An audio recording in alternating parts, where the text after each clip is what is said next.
What's up, y'all? Welcome back to Ralph in the Basement. And of course, I'm your host, Ralph. Let me tell y'all, going through a divorce, matter of fact, a public one, is absolutely insane. And before of course, I came on to reality TV, I didn't know how this situation would go as walking into like a celebrity's life and in their shoes. But it's a lot of things that happens because everything is public. Matter of fact, if y'all think about it, when we filed for divorce, people was making memes of us racing to the courthouse. And I'm talking about when that decision happened, you know, I filed for the reality is I filed for divorce first. I filed for divorce first. I had the conversation. I sat down with her and I was like, listen, I'm like, look, based on everything that's going on, I think we should go our separate ways. I think, we fit the end of our road. Should not come downstairs. Yo, look, if they come down, everybody got free reign because she's not allowed to be down here. So if she come down these steps, I'm going to the courts. You know what I'm saying? Yo, putting it right in the app. Hey, Drew violated the order. Look, it's not a game out here. You know what I'm saying? It's not a game.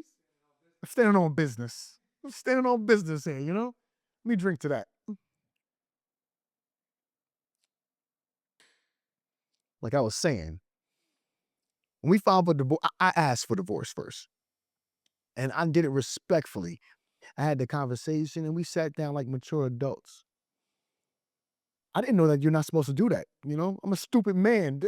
Men just do some dumb things sometimes. I ain't gonna hold you. You're not supposed to put nobody on notice because they don't put our asses on notice. They go right to the courthouse, and all of a sudden we get that letter. You know what I'm saying? That we getting our asses whooped. Listen, women do not play by the same rules that we do, right? So I told her that I was going to file for divorce. And then the next thing I told my attorney, hey, look, this is what we need to go and do. Of course, we're going to file. And she went and filed also. So now on national TV, it looks like we over here racing to the courthouse to go and file. You know what I'm saying? They up there making cartoons about us, all kind of different memes. That junk was wild. This whole time we sitting at the house, attorneys for everything is electronic. And she did beat me, you know what I'm saying? I don't know how, I don't know who she knows inside the system. Something happened to where her filing went in before mine. I don't know how. I don't know. I don't know. But regardless, I put mine in first. Well, I put her on notice first, but technically, you know what I'm saying? Now I'm in second place. It is what it is. But it don't matter. There is a thing they say that if you're the petitioner, then that actually is a stronger position because you're now dominant. It's like you're on top. I don't know, but it is what it is. I'm in second place. I'm not gonna say, I'm not even gonna say it, but you know what I'm saying? I'm in second place and it is what it is. But some of this right now, man, I've been through my journey because a lot of this hurt. This jump was not pretty at first. I can laugh now because I'm 2 years in, and we'll talk about why it's this long a little later on. But regardless, man, when this first actually happened, I realized and I learned a lot going through this process. And as soon as it hit the blogs and everything else, I mean, first and foremost, you get a lot of ridicule coming from the fans. You know, social media going crazy because everybody got their own opinion and things to say that's negative as hell. You got your family and your friends that's reaching out for support because they here to wrap their arms around you, you know? And me as a man, I realized a lot about who I am going through this process. And I would even say that a lot about just who we are. And one thing I realized is that men, we just don't talk. We don't really communicate that well, you know? And I think it's because in these situations, it's showing emotion. And we're not emotional beings because we've always looked at emotion as weakness. You can't be a dominant force in your family. You can't take care of your kids if you over here crying or wimping around. You gotta be strong. Our parents taught us this. Your daddy taught you that. Pull up your pants and let's make it happen. That's exactly the kind of the approach that I took. But man, I had a lot of people, and I love y'all for this, man. I had a lot of my friends and my family reach out to me, wrapping their arms around me just to make sure that they supported us. You know, a lot of them, can you work this out? Is it? I had one of my neighbors come to the house, like literally stopped everything she was doing, came to the house and came up in my office. Ralph, you gotta nah, you can't do this. You can't do this. It's for the kids. I know how much you love your kids. I know what legacy means to you. And she was right. But at that time, it was just like, nah, she's taking a different path. And I want her to be happy in her journey and whatever it is that she wants out of life. And I think we hit this crossroad. And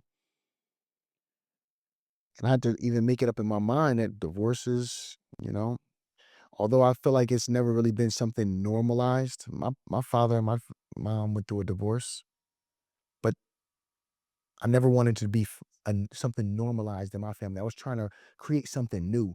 And I think that's what a lot of people that come from broken homes, they say, man, hey, I'm going to be the change agent. It's going to be different with me. I'm going to do something different than my mama and my daddy did. Drew, she came from both parents. She came from the big house, you know, celebrating long marriage, you know what I'm saying? Like she came from that. So her lifestyle of growing up was completely different than mine. So I felt like I had something to prove to myself, to prove to my family, to prove even to my mom and my daddy that, like, look, we could do it, to prove to my kids, most importantly. And I failed. And then we got to the place of actually getting to that point where divorce actually is prominent. But this is what we're doing. We're in this mode. And I remember like yesterday, man, you know, my boys, Todd, Ross, Keith, they all called me up. They was like, yo, come on, we going out. And he pulled me out the house, you know what I'm saying? We went to a restaurant and we was sitting there, man. I had a smile on my face. It was like they were looking at me like I'm crazy. Like, yo, bro, like what's up with you? You okay? Like, why are you smiling? Like, man, because I'm trying to have a good time. I don't want to be up in here crying. You know what I'm saying? That's not what men do. I want to do everything else for that because I did enough of it already. I did that. Hell, and knocking up there. I think she up there being disrespectful.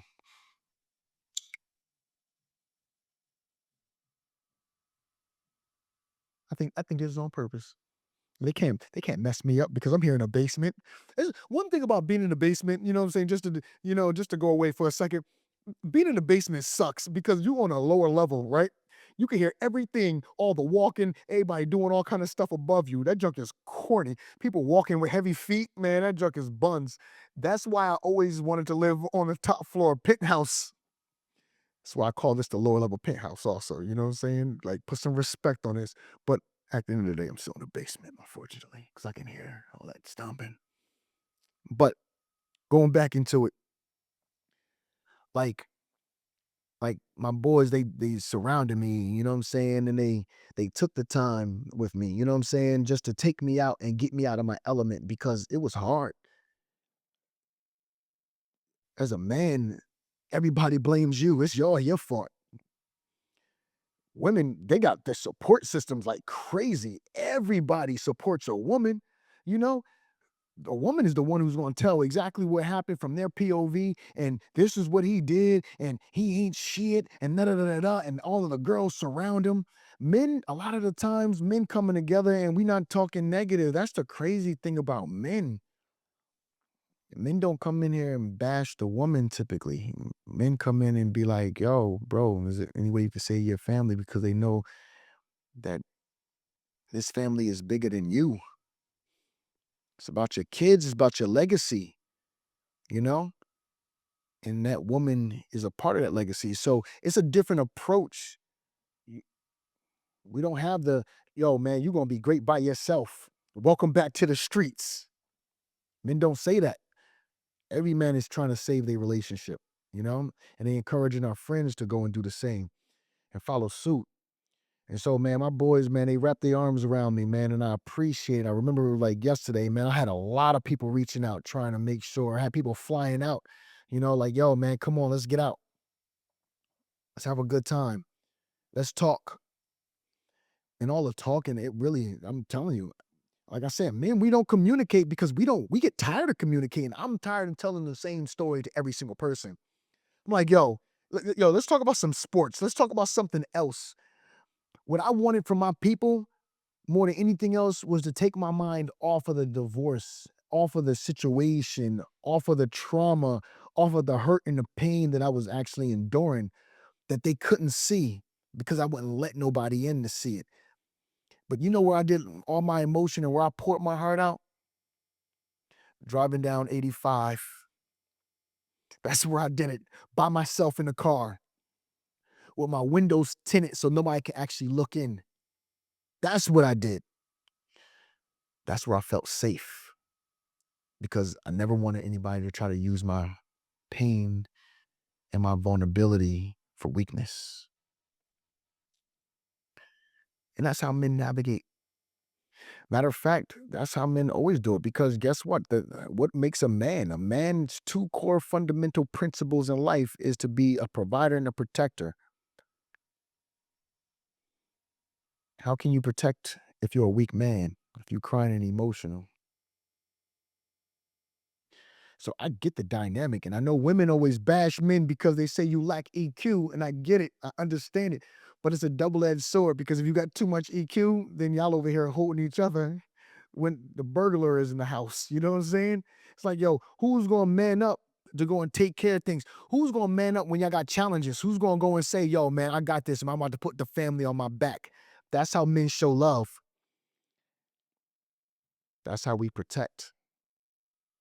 Also, if you think about it, we also need to be providers.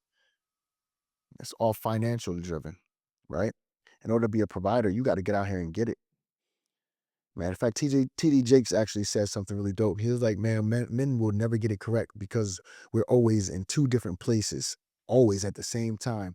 You'll never get it right. If you're home too much, you can't provide money. If you're away too much, then you're not around for the kids enough. You can never get it right. It's hard to get a balance, but that's what we need to go and do. And so if you don't come from generations of wealth, you got to kind of figure it out the hard way. And that's what men got to do. We got to just make it happen, you know? And so it's a lot of things that we got to go and navigate because, and I'll talk about this a little later on, but, women talk a lot more. They have the community, they have book clubs, all their girls get together for tea. They always on group chats together. They just do more. Men, we talk about sports. That's it. That's sports. That's what we talk about. You know what I'm saying? Going out, grabbing a drink, having fun. You know what I'm saying? Go to a strip club or something like that every now and then. I mean, that's what we do for fun. That's what we do for fun. Women do things where it brings in community. Men don't. And so that's where we get into challenges and we get kind of lost. But when you think about it, right? Men are providers, and I believe I've done a hell of a job providing for my family because really, we could be like Kim Zolciak and them, losing our house. We going through a 2-year divorce right now. And guess what? Everything is still on. I'm holding this family down all by myself. All by myself.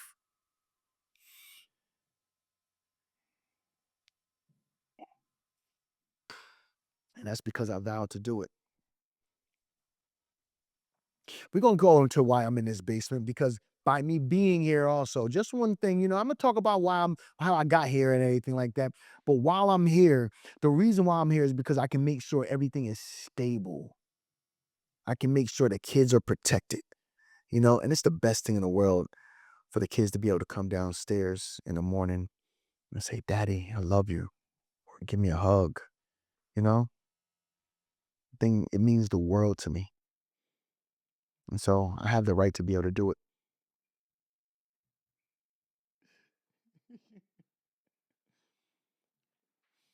I need a little. I need to top this off real quick. Got the RP. This is one of the gifts I received. You know what I'm saying? Just you know, some of the best rum in the world. I'm not gonna shout it out because they need to endorse this.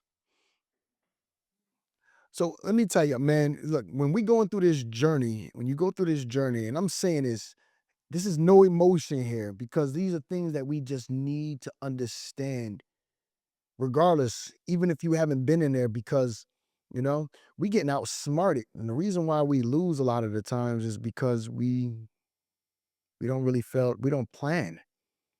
You know, we don't plan out, and so if you don't and the thing is that we not planning to get divorced. Men don't initiate divorce. 80% of divorces are initiated by women. Let's just be factual here. You know what I'm saying? Since 80% of divorces are initiated by women, they are already coming in with it because they got a larger community of people that can actually advise them. Men are actually getting caught off guard. The only time a man is getting divorced and actually filing for it is typically when he got cheated on. He can't handle it. And I get it. There's a lot of more women cheating out here. You know what I'm saying? They just don't get caught. They good. They really good. But what I'm saying is, just in general, man, men, y'all need to really do a better job protecting. We need to do a better job protecting ourselves because I realized one thing, in particular. I got a lot of friends that had crazy situations and challenges happen to him just because he just wasn't prepared. You got to think women start preparing for divorce way before a divorce actually is initiated. Man, I could talk from my personal experience. She met with an attorney months before she actually filed. And she, of course, I told you a second ago, I filed first and she filed next. At the end of the day, she wasn't even planning on filing when she did, but she was already talking to a divorce attorney. Let me tell you how crazy my situation is. I literally I found my divorce attorney and hired her the same day. It wasn't really no, I was like, okay, a referral, okay, let's go. That was how my process went. She was very calculated with who she was dealing with, who's the conversation that was happening, and really everything was planned out.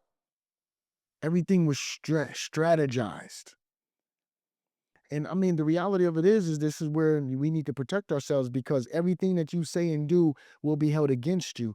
But the thing is that it's going to be held against you before you actually file for divorce because everything that you do inside of a text message is kept. That junk ain't going away. This ain't Snapchat. They got it locked in. And guess what? It's a file that all text messages that's when you talking crazy and crashing out, it's all being put into this little file and they keeping it on you. You got to make sure that you learn about that. And a lot of the times it's going right to the attorney before you even know they got an attorney. And the attorney is just waiting their turn because they know it's only a matter of time. This calculated. They already put you in. They already forecasted you exactly when it's probably going to happen. Like, hey, she going to file probably in the next couple months. Let me just make sure I just got her warmed up because when they got the person in their back pocket, they know that's money already coming to them. So they already got a certain amount of money they can get. And if you a celebrity, this is to my celebrity brothers. If they already got you targeted, these attorneys already calculated how much money your divorce is actually worth. It's deep. And so if you a high income earner, already know your pockets are already being counted way before a divorce is ever put on your table. And so that's how the process really truly works. And we got to protect ourselves. So the things that you say, if you crash out, if you talking crazy, hey, girl, I'm gonna choke you. Hey, I'm gonna do this. Those things are being documented and recorded. And so you got to make sure that you are always, I call it being, practicing CYA, covering your ass. Don't put things that's crazy out there or it will come back to bite you, and everything gets used. One of my boys actually got into a crazy situation because there's something called a TPO, which is called a temporary protective order. And I learned about this going through through my friend's divorce. So basically what a TPO is basically is when somebody files a restraining order against you. And it can be done by anyone. All they gotta say is they feel threatened. And when they do, your ass is out. And this is a great divorce strategy that a lot of people use. Attorneys actually would tell women, "Hey, this is how you go and get rid of them." I actually know a guy that did it and it backfired on him. He got his ass kicked out because the judge also has the discretion whether or not they want to enforce it, but it's all based on the evidence and documentation. So you got to watch how you portray yourself because if you look like you very cleaned up and you look like you're trying to prey or trying to hurt a woman, guess what? They'll come after you. Things can backfire. And so that's why playing damsel in distress is really a really strategic position. And I know a couple people that play damsel in distress really well. I'm sure that y'all know a few also. But listen, when they play damsel in distress, it's the hardest. And I'm going to say, I feel like that's narcissistic. Damsel in distress is one of those positions that you find yourself in playing against them because everyone takes their words as truth, as gospel. And that's why men end up losing a lot of times.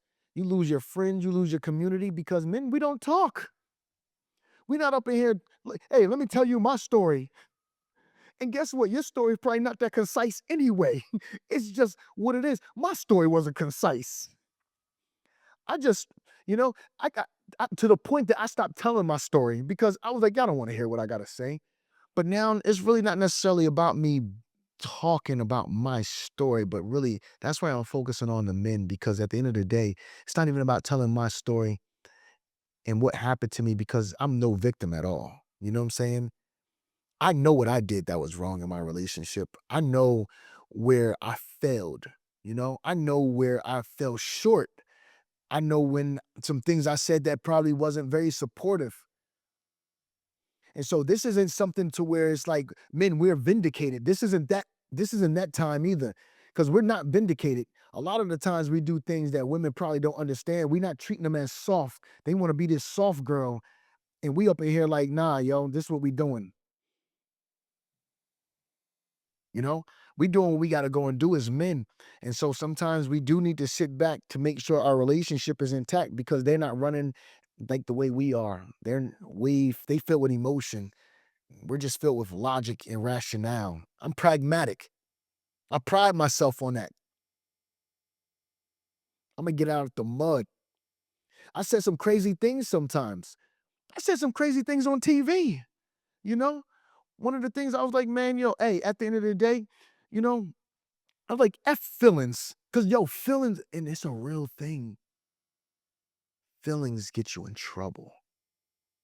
You know, you can't make logical, rational decisions using your feelings and emotions. That's where you lose. And so, yes, I said the right thing, man, because it's not about your feelings. Yo, forget your feelings. Put your feelings to the side.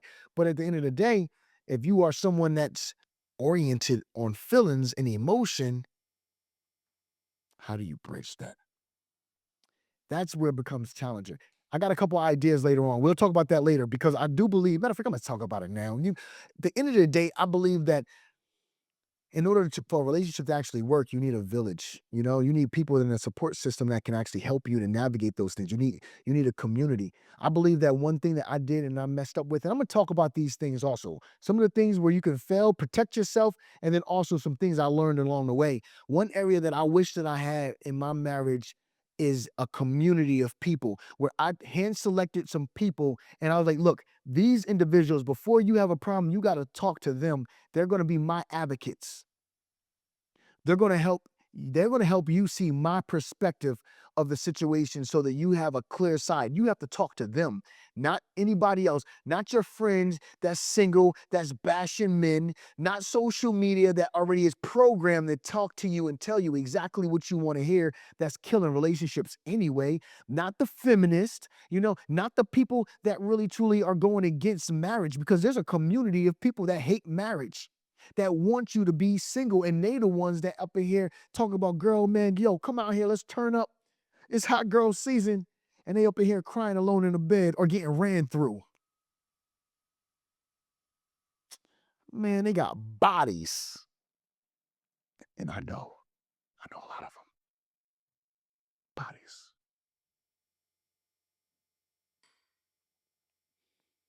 How do I know? Some of my boys ran through them. They got bodies. But listen, one thing that I wish I had was that, and I feel it from the other side, right? A woman should be like, "Hey, before you," but men don't talk anyway. But before you go and start thinking something crazy, you got to talk to my these people right here that's going to advocate towards me, right?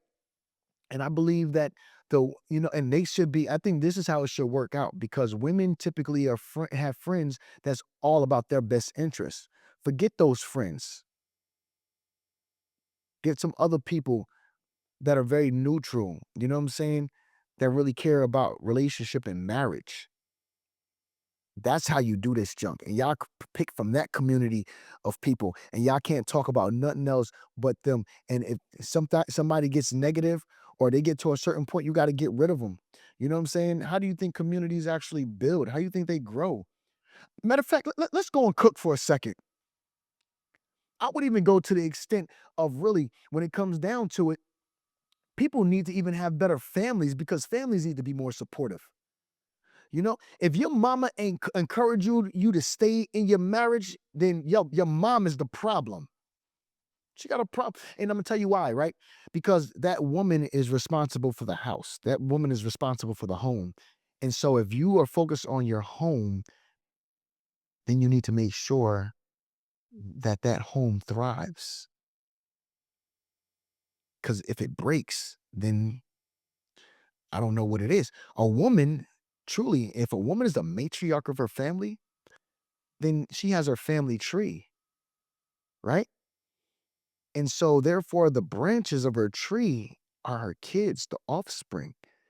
And as her daughter goes and finds a husband and they have kids, it extends that branch and that branch starts coming off, but it's all coming off the tree. And if they kill the tree or that branch, basically, their tree end up dying after a while. The tree dies. So, I'm not gonna hold you. I believe that at the end of the day, people come together for different reasons and they try to make things work. But I will say this, everyone is trying to work it. So I really don't blame the woman nor the man for a failed marriage. I really blame the mother. So don't blame me, blame your mother. It's her fault. She failed you, not me. I didn't do nothing. I'm learning. I've came into the situation damaged. I knew I came in. Look, I came in from an environment where my mom and dad were divorced. I made that very evident.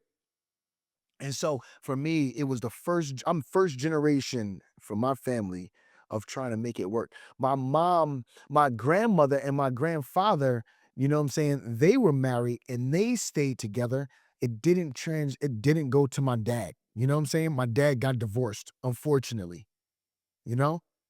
My dad and my mother, they got divorced. So now I'm starting all over. And so I'm now trying to create a new tree and I planted it. And so at the end of the day, it's our job to try to keep it growing, but we need the matriarchs. You know what I'm saying? We need the matriarchs to help guide the path in a way, you know? For a man, you need your patriarch. You need somebody that's there that knows exactly how to do it. But if you come from a broken home, you don't have really a blueprint of how to make things work. You don't have somebody saying the things that you need to say. For instance, I had a pastor say this to me. You know what I'm saying? When I first got married, I was complaining about it. I was like, man, she's doing this, she's doing that. He was like, man, I expected this, I expected that. She was like, hey, you know what?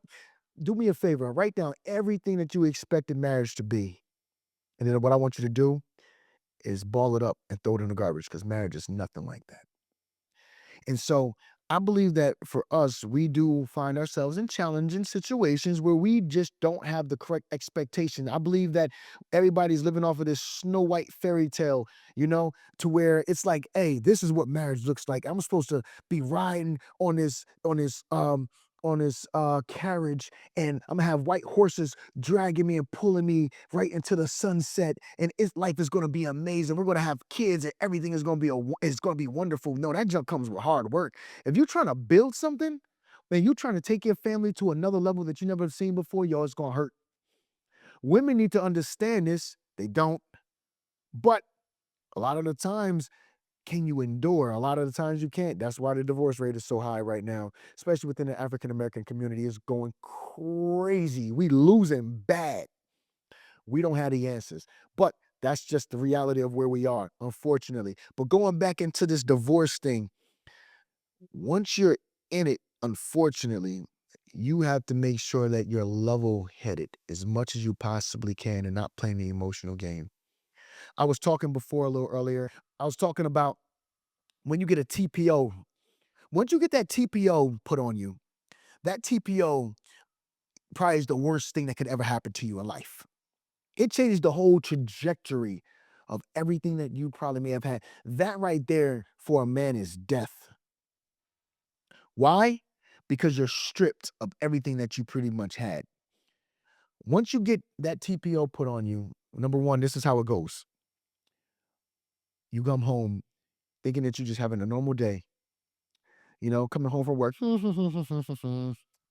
your key in the door, open it up, start to go and just do your little routine. You know what I'm saying? Go and grab something out the refrigerator and anything like that. You know what I'm saying? Get ready to go and turn the TV on, chill, whatever it is that you do.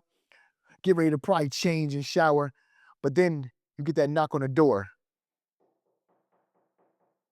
You're like, gonna probably take a look at the camera. It's the police. I'm like, guess what? You think they probably may be here to investigate something, but guess what? They're here for your ass. And they about to take you away right then and there. They're gonna say basically, hey, you have a restraining order. I don't know exactly the verbiage that they use, but basically, you got a restraining order against you. You have 5 minutes to go and get whatever you need and leave the premises until you go to court. So from that day on, guess what? You lose your whole entire family and your house. And guess what? You gotta also still continue to pay for your house. The game is not fair. The game is crazy. But these are things that you gotta really think about because they are really truly a part of life. And unfortunately, it's something that we gotta endure. And I mean, of course, the same thing can happen for a woman as well. It's just something that doesn't happen as often, where a woman, unless the woman is going crazy and crashing out and trying to, what I'm saying, stab you or chase you around, you know what I'm saying? Regardless, these are the situations that men end up getting themselves into, unfortunately, and we got to figure out how to navigate it. So, like I said a second ago, be very mindful about how you handle your situations, what you do, what you say, what you text, because it will be held against you in a court of law. Wrapping this thing up real quick. Hey, man. Hey, to the next episode, we got a lot more coming at you. We're going to have a lot more fun. It's going to be, I won't even say this is fun. We got a lot more to talk about because we're gonna get this together. This is gonna be an outlet because, and let me tell you, one of the reasons why I'm doing this as well is because men, we don't talk and we don't communicate enough because these are some of the things I wish someone would have told me while I was going through my process. Let me give you a quick example about what I learned, right? When I was going through my divorce, the thing is you don't know what you don't know. And because you don't know it, you're lost. You don't know I had one guy tell me, I was like, "Hey, bro, like, you know what I'm saying? Tell me about the situation because I am somebody that learned through examples. I don't need to go through something in order for me to learn. I learn a lot through reading or through somebody telling me, and I can learn through your journey. Tell me about your journey so I can know exactly what pitfalls to avoid." And he wouldn't do it. He was just like, "Well, I mean, a really private person, I'm just going through my situation, but hey, you know what, you're gonna be fine. But if you got a question, let me know and I'll answer for you." And I'm like, "Go answer for me? Shit, I don't know what to ask. Tell me what's next. Where are you in your divorce process? I don't know. I don't know. I don't know where I'm at. So how can I tell you what question I want to answer if I don't know what's actually even happening to me? I'm just going by what my attorney tells me. And a lot of the times, you know what I'm saying? Attorneys can tell you whatever they want to tell you. You just don't know how it actually happens. And sometimes, the process will differ. The process sometimes changes based off of what actually happens. But if you give me enough information, I can start piecing things together and I can go and see, all right, this is how the journey can look, you know? These are the different variations that things can happen. And if I get enough stories together, then I can start to formulate my own thoughts and ideas and also be able to see things before it happens. So now, because I've had to go through the journey by myself and it's been a 2-year experience, I now have a lot of knowledge that I want to be able to share with a lot of men out here in this world that may be going through similar challenges and let this be an outlet for y'all to actually have it. So y'all can go and reference and be like, ah, cool, Ralph went through this right here. Let me go and put this in my back pocket. Let me go and make sure I do this, you know? I want to show up differently in this case. All right, let me learn. That's how you do it. You got to learn from other people, and people need to communicate with you and be open in order for you to do it. And so hopefully this provides that foundation for you to actually have something that you can go off of. We got a lot more to talk about, a lot more to cover. We got a lot more to experience as well, man. It's a long journey. Till next episode, baby. This is Ralph in the basement. Make sure y'all like, comment, and subscribe. This is Ralph, and I'll catch you in the basement.